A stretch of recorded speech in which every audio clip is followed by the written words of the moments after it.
If you are watching this video, you are already ahead of 99% of other students. You made the effort to click on this video. You are eager to get straight grade 9s at GCSE, and you are going to implement the tips that I am about to provide you with. You are dedicated, hardworking, and you will implement these revision strategies in order to give yourself the best chances of success in your GCSEs. If you have never seen my face before, my name is Tilly. I got 6 grade 9s, 2 grade 8s, and 2 A stars in my GCSEs. Trust me, those 2 8s are the bane of my existence. And my channel is dedicated to giving you my top tips and tricks so that you are able to get those grades as well. This video will provide you with the formula for success in any GCSE at all. If you find it helpful, I would really appreciate it if you could like and subscribe to show your support so that I am able to continue creating videos like this for you.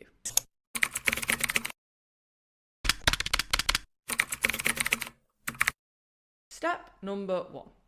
Understand that getting a grade 9 in a GCSE is not just about knowing all of the content. You could be a PhD student studying history, studying the Cold War. If you had never seen a GCSE paper and you didn't understand how to answer an essay question, you would still fail to come out with full marks because you quite simply didn't understand what the examiner was looking for. So step 1 is appreciating that it's not just about your lack of knowledge, it's also combining your knowledge with the exam technique. So I am going to approach these two different things in a very specific way. 1, we need to start with knowledge because there is no way that you can get marks in the exam if you quite simply don't know the information.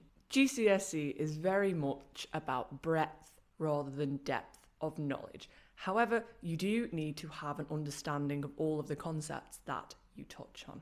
This is very difficult because you're doing 9, 10, 11, 12 subjects. You need to have a firm grasp on all of the topics within them and critically understand how they link together.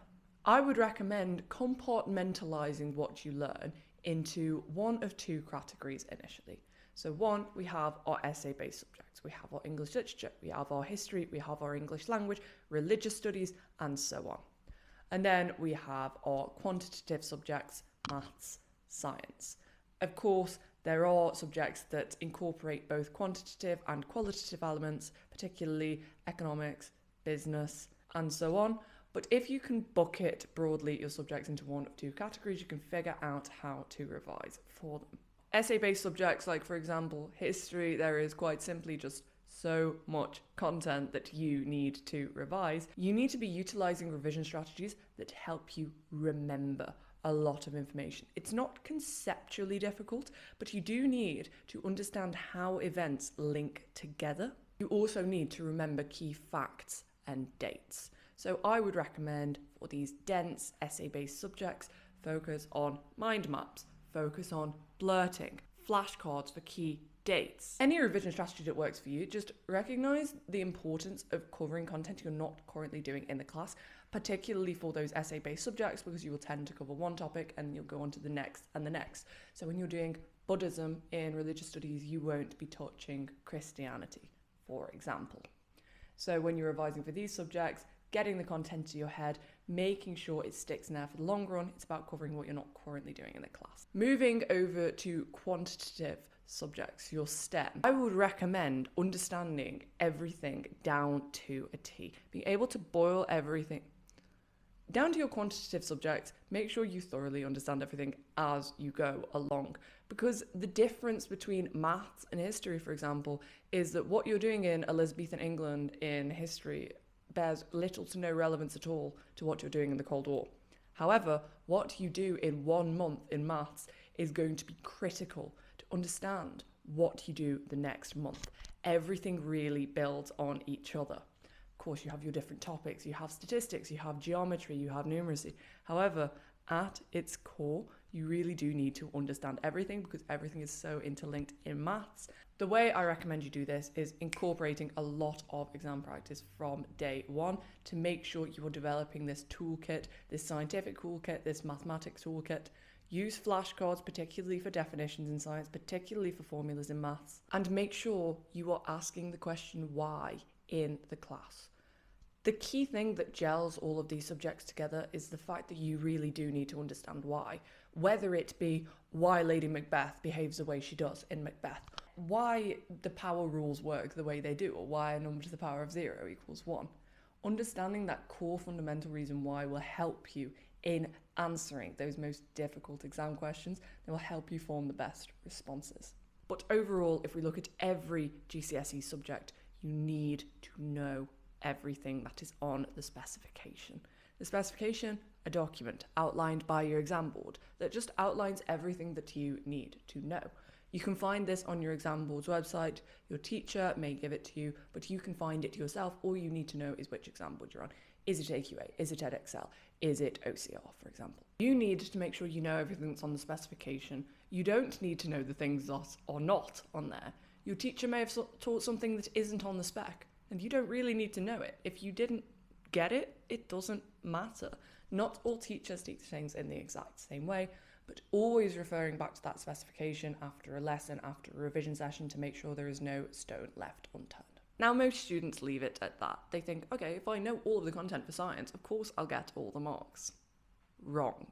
You need to understand how you answer those exam questions. And this is the importance of incorporating exam practice into your revision from day one. Like I said earlier, you can know everything about history, but if you do not structure your paragraph in the correct way, there is no way you will get full marks. No way anyone could get full marks, no matter how much they know about history. It's about adhering to the mark scheme, adhering to what the examiner wants to see. This is different in every GCSE. But when you break this down and you make an active effort to from day one, it starts to make a lot more sense as to how you are actually gaining marks in this exam. This is particularly important for subjects where the mark scheme is quite opaque, like English language, for example. How do you write a good essay in English language? There's no box ticking. You can't say, I definitely did this, so I will definitely get this many marks. It's open to interpretation to an extent, but when you start doing exam practice from early on in the year, you get feedback from your teachers. They will explain, you didn't elaborate enough on this point, or you went off on a tangent here, or you didn't hit this assessment objective because you didn't critically analyse this quote, or you didn't evaluate your arguments depending on the subject. Understanding how the marks are broken down is so critical to getting those top grades, and it's why students who get grade 9s don't always know absolutely everything to a T. Understand that in science, if you get a 6-mark question, you don't necessarily know how to answer it. You can still pick up at least 2 or 3 marks from banging down definitions, from defining what is in the question, from understanding the command word and what it is asking of you. Is it to compare? Is it to describe? Is it to explain? Exam technique needs to be a massive element of your revision, and you should be watching YouTube videos and using online resources to help you develop a better exam technique for every single one of your subjects. If I had done this in English, I may not have gotten 8s in English Lit and Lang. Believe it or not, I was misguided. I thought if I knew all of the content, I would be fine, and I quite simply wasn't, because I wasn't good at critically analysing quotes and creating these chains of analysis and making these arguments. The fact that I got 2 8s actually still astounds me to this day. I did not practice this throughout the year, and this was my fatal flaw. If you want to get a grade 9, you need that exam technique in conjunction with knowing all of the content. You can't have one or the other. If you have the perfect exam technique and you don't know that much of the content, you can actually get a good few marks. Similarly, if you don't know exam technique but you know all the content, you still pick up a few. But it's only when you have those 2 things in conjunction you are going to get a grade 9. So how do you do this? It's all well and good knowing that you have to do this, but how do you actually do it? You need to start revising early. You need to incorporate revision into your weekly routine. And this doesn't need to be a very strict revision timetable every single day. You can just do a few hours a week from the start of year 11. Getting into the routine of that is the most important part. Getting into the routine of revising really takes the pressure off you when it gets closer to GCSE exam season. And it's not just reading notes and copying them down, it's incorporating active recall strategies. I have got so many videos on the different strategies you can use: Feynman technique, SQ4R, blurting, flashcards, etc., etc. So make sure you check out my channel for that. It's about incorporating exam practice into your revision, having your teachers mark things, asking your teacher when you don't understand something. And when you are doing this revision, remember you're revising things you're not currently covering in the class, not falling behind on what you are doing in the class. Understand how your revision links to the current content being taught. Asking your teachers if you don't understand something, going to the revision sessions, making sure that you are using the resources they provide you with, and understanding that the best way to get your head around a concept that you don't thoroughly understand is by asking your teacher to explain it again in a different way, or watching a teacher explain it in a different way on YouTube. If you like this video and you found it helpful, I would really appreciate it if you could like and subscribe, leave any questions that you have in the comments, and I will see you in the next video.